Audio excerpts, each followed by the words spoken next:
Week 10 Tech Writing video. As always, ignore any due dates and times you see in this video and instead consult your course for the due dates and times that apply to you. Let's begin by looking at the weekly to-do list. You're watching the weekly video lesson, so you're in great shape there.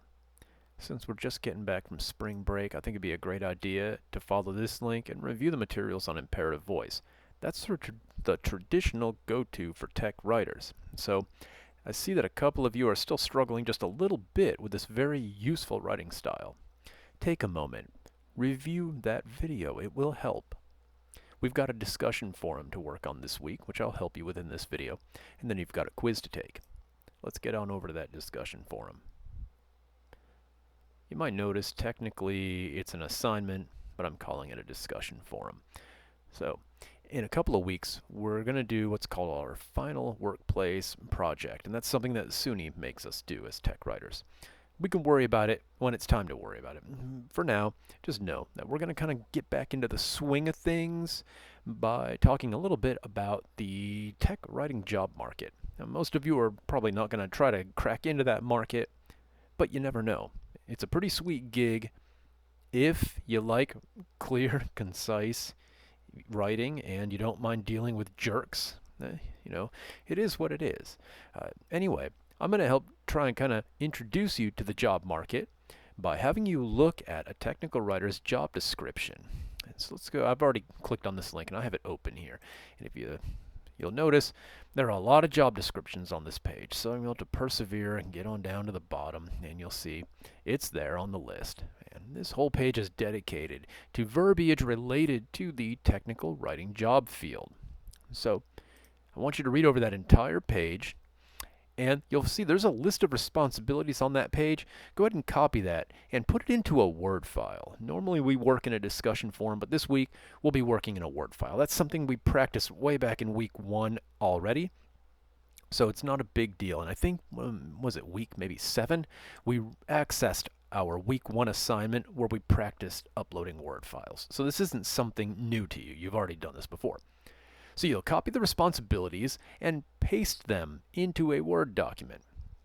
Then you will underline the 3 responsibilities from that list of tech writer job responsibilities. Here they are right here.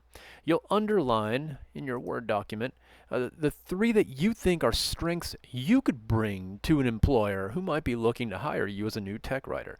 Now, of course, we're speaking hypothetically, but in not too long, you'll actually be hireable for this gig.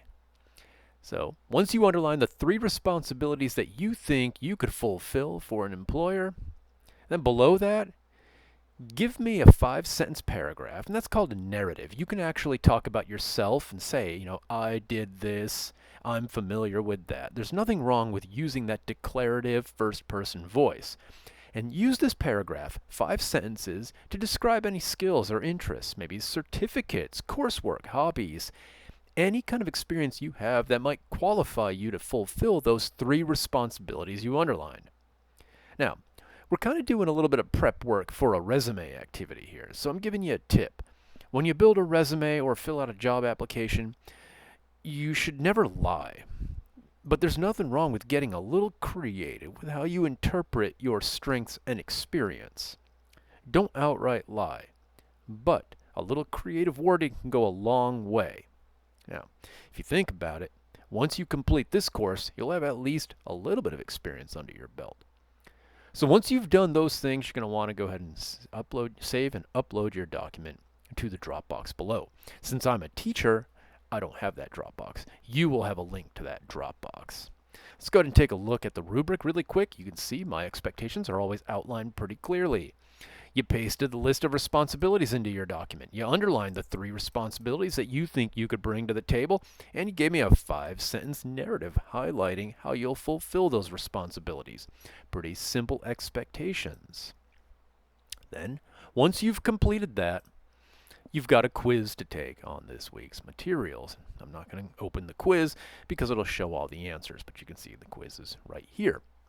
Okay, So that would take you through and get you done with week 10. Hopefully that's a good warm-up after the break. If you have any questions about anything I've covered in this video or in this week's materials, go ahead and shoot me a message here using the Brightspace email, and I will do my best to clarify.